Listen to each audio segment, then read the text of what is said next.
Try HelloFresh UK to get 60% off your first box, 25% off for 2 months, and to, of course, help support this channel. Link is down in the description. Thank you for your support.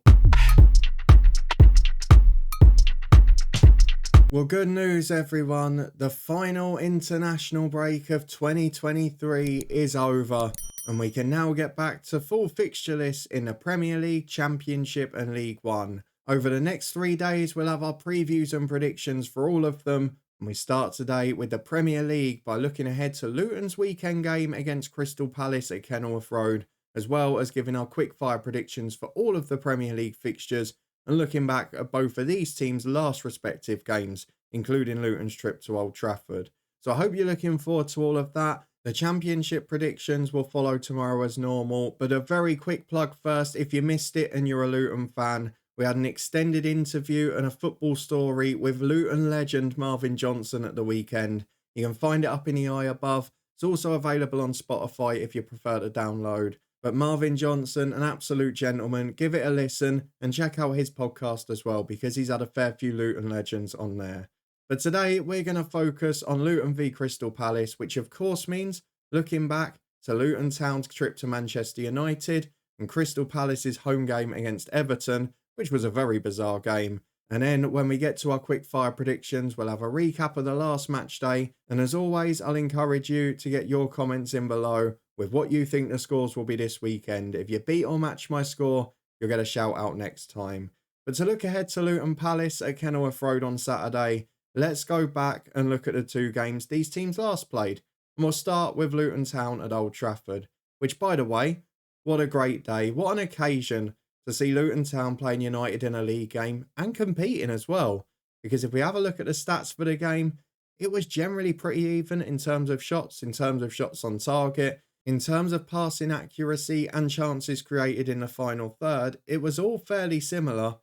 But the 2 boxes, again, were the defining factor for Luton. Not quite having that ruthless edge in front of goal, and yet again conceding from a second phase of a set piece, which unfortunately is becoming a costly habit this season. Of course, Luton have since moved out of the relegation zone again. We'll cover that topic a bit later on. But overall, a very encouraging day for Luton again. Just like the Liverpool game the week prior, Luton competed with one of the Premier League big boys.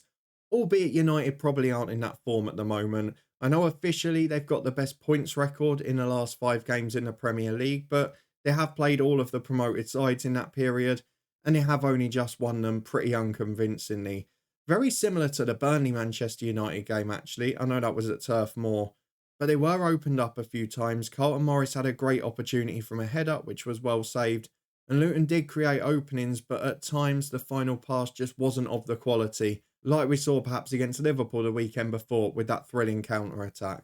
So that's perhaps where the one difference has been. Again, though, a wonderful away atmosphere from the Luton fans. Brilliant appreciation of a good team performance from Luton. And while it had all the normal hallmarks of sitting off the ball, only having 35% of it, I mean, actually, we'll get to the Everton game in a minute. If you look at the stats for the 2, they couldn't be more identical, really. The only difference is Everton took their chances, Luton didn't. And Luton gave away a scrappy set-piece goal. What I think we have to reflect on here, though, is the one thing that I asked at the start of the season is, I don't really mind whether we stay up or go down. It would be great to stay up, and I think we'll be competitive, but we never knew that we were going to have a certainty of staying up because we've got the smallest budget, we've got the smallest transfer spend, etc., etc. But we're very competitive with these sides, and one of the things I think we should be proudest of from that game is that the last 20 minutes, Manchester United were fair play. They did what they had to do and win. I haven't got a problem with it like some, but United were slowing the clock down. They were sitting down and forcing the ref to stop the game for injuries. They were trying to buy cheap free kicks defensively. I mean, you've got to be proud of that. When you look at 10 years before, losing at home to Dartford, losing at home to Braintree, and now you're forcing Manchester United to time waste for a 1-0 at Old Trafford.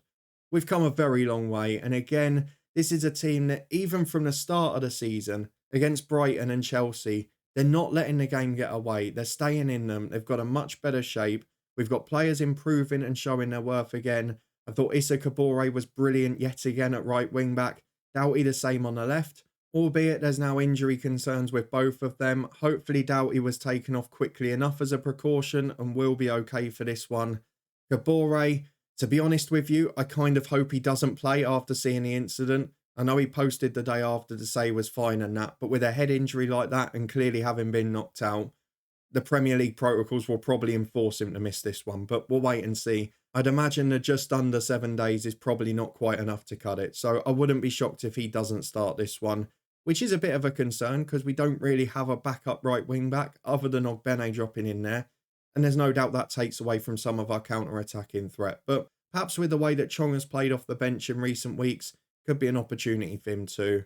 I thought defensively, given the 3 or 4 injuries, we did really well again. And it looks like obviously Amari Bell is going to be back now as well, which does add a little bit more mobility and a little bit more experience. Because while Mengi has done a really good job, he's probably ahead of schedule in terms of minutes played. And he is probably someone who could do with a little bit of time to work on his positioning and things on the training ground. So I think we may see Bell come back in if fit alongside Lockyer and Osho, who again, Osho was fantastic given the fact it is his second 90 minutes since a long-term injury.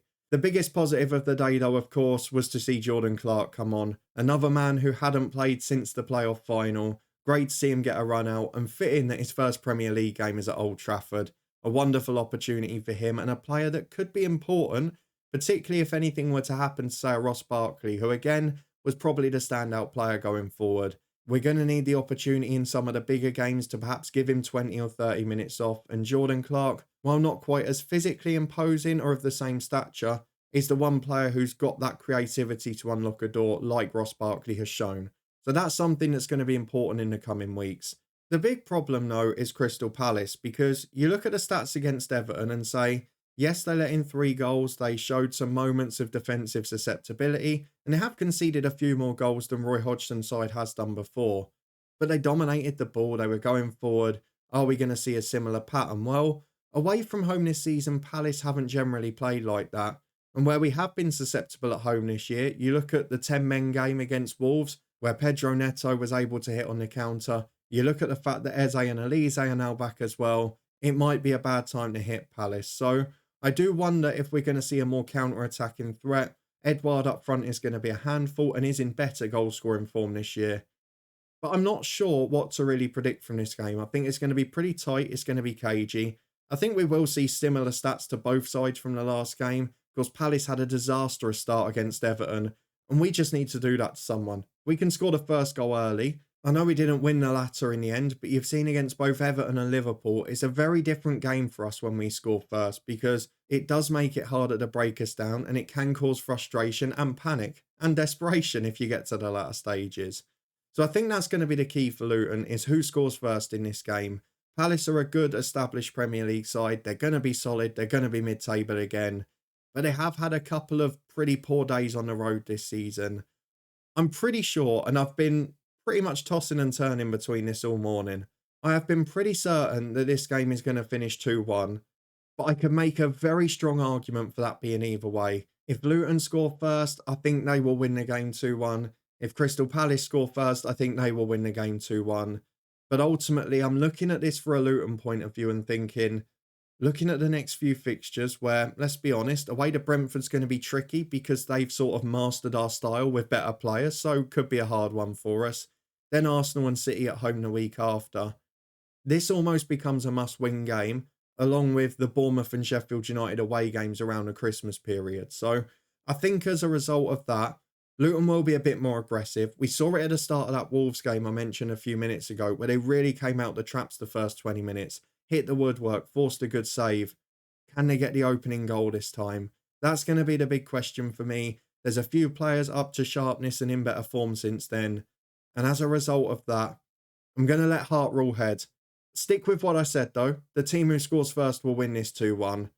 But I'm going to go for Luton Town to do it. And I know I've only predicted 1 win this season and it wasn't right. I'm going to go for a second one here.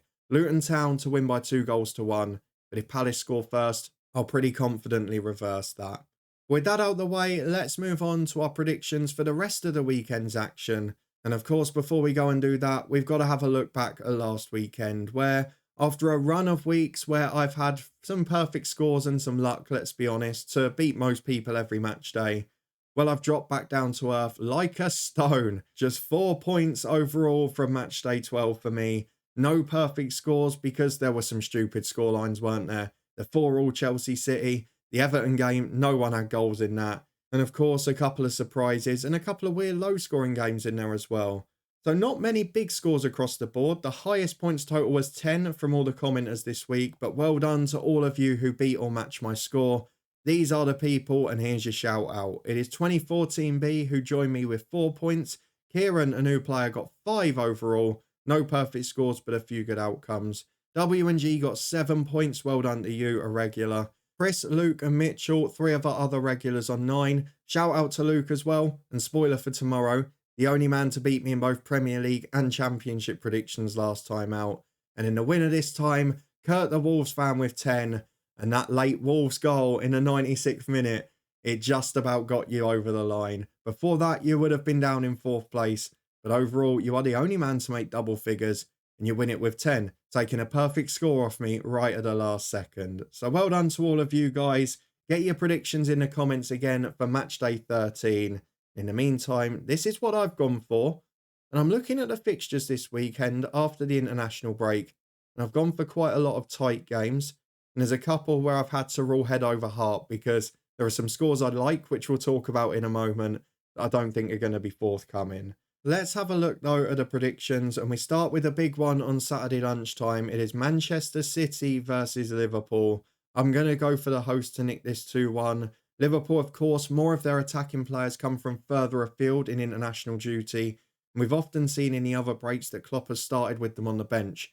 He's not going to be able to do that against City. The likes of Salah, Núñez, Diaz probably will start, and I think it's going to be a tricky day for them. City haven't been at their best for a lot of this season, but in this one, they'll be able to get over the line. Of course, a little bit of concern over Haaland, but I think City win it regardless. I've gone for West Ham to beat Burnley by 2-0 because at the moment, Burnley just don't learn defensively for me. They've got one of the worst records defensively from set pieces this year. And with James Ward-Prowse delivering to a very physically imposing team, I just can't see any other outcome than multiple West Ham goals. Of course, you know I've gone for Luton to beat Palace 2-1, but I'll flip that if Palace score first, as I said earlier. Newcastle-Chelsea's a tricky one because Chelsea, as we saw against City, can be brilliant, but against deeper defensive teams they struggle. I know Newcastle have been relieved a little bit by the international break. They've got 2, potentially 3 first-team players coming back, but I do feel they're going to have to set up a bit more like an away game, and that will give them a better chance in my opinion. While they could well nick it 1-0 if Chelsea have an off day in front of goal. On this occasion, I'm going to go for 1 goal apiece. I'm going to go for Forest to win at home to Brighton by 2-1. Forest much better at home to Villa. Are looking better in recent weeks, but Brighton have been a little bit of a mixed bag. They've just not found consistency with that Thursday night football. As a result, I'm going to go for Forest to nick it. Then it's the big one from a Luton point of view, Sheffield United v Bournemouth. Of course, I would absolutely adore this to be a draw.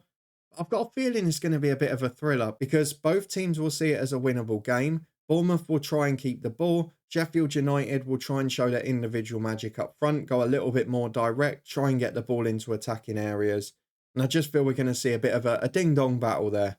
But I'm going to go for Bournemouth to come out on top by 3-2. Similar at Brentford v Arsenal, it's a clash of styles and Arsenal have had very contrasting results there in recent seasons. But I think they are going to win this time again and nick it by 2-1. Of course, Ramsdale will be in goal for that one as well with David Raya on loan from Brentford. On a Sunday, I've gone for Spurs to beat Aston Villa by 3-2. Again, I think that's going to be an entertaining game. But Unai Emery's side, everyone will start to expect them to win, but they were poor away at Forest. They've been exceptional at home. And Spurs have lost 2 in a row, but I think now will bounce back. Everton v United is going to be a pretty emotional game because the Everton fans will be well up for it. Of course, they've had the 10-point deduction. Now, there is a few things that need to be said here. In comparison to City and Chelsea not getting anything yet, of course, it doesn't look good. But from the overall spectrum of football, and particularly as a Luton fan, perhaps I've got a biased viewpoint on this, but keeping hearing about this isn't about Everton, it's about football. Well, no one was there when Luton were getting deducted 30 points, so let's not worry about that, hey? I do feel a bit for them in the circumstances compared to what's happening with other Premier League clubs. But overall in the footballing world, there have been lesser offences with greater punishment, as Luton fans very well know. On this occasion, though, I do think it's actually going to work in their favour. I do think they're still going to stay up comfortably regardless, and I can see why, where they were pushing against it more last season, on this occasion it's probably good timing for them. I would urge them to be careful with the appeal as well, because if it drags on beyond this season and they end up losing points in a future year instead, if they're unsuccessful, that could be a bigger problem for them, because I think this year is a comfortable stay up for them regardless. So they're going to win 1-0. I think the Everton crowd are going to be up for it. They're going to be on board with the team. And by the way, they're playing very well under Sean Dyche, and they've got a great chance in the League Cup as well. And then on Monday night, why on earth it's the Monday night game, I don't know. But Fulham versus Wolves, not the most inspiring fixture on paper. Gary O'Neill's side have overachieved given what they've got in their locker. And to be fair, if it weren't for refereeing decisions, where there's no doubt they've been the most unfortunate this year, they would be significantly higher in the table. But this time, a really important win and a good performance overall in that game, despite being behind for some time. Fulham have been uninspiring this year. They're probably the one team outside that bottom five who I think can get dragged back into it, because without Mitrovic from last year, they don't have that same goal scoring threat. But a lot of new players to get up to speed, it might take a bit longer. And of course, what happens to Paulinho in January, we don't know. But I'm going to go on the fence for the last one. I'm going for Fulham and Wolves to draw 1 goal apiece. But those are just my predictions for matchday 13 in the Premier League. Do you agree or disagree with them? Let me know your predictions in the comments below. If you beat or match my score, you'll get a shout out for next weekend. And of course, there'll be 3 episodes next week, because we've got a midweek fixture list at the start of December. If you did enjoy this preview, please do chuck a thumbs up on the video. Make sure you subscribe and turn that notification bell on to make sure you don't miss a thing. We'll be back tomorrow, of course, with championship predictions for the weekend. The League One shorts coming soon as well. There's going to be a Championship Manager special round the corner, so keep your eyes peeled for that too. But thank you very much for watching. If you are a Luton fan, don't forget, check out the Marvin Johnson podcast up in the eye above. We've also interviewed other players in the past from all different levels of our journey, and a few fans and media workers as well. So go and check those out if you haven't seen them. A massive thank you for watching. Your support as always is appreciated. And I'll see you back here tomorrow as the Championship returns this weekend, and we'll have our score predictions for all 12 games.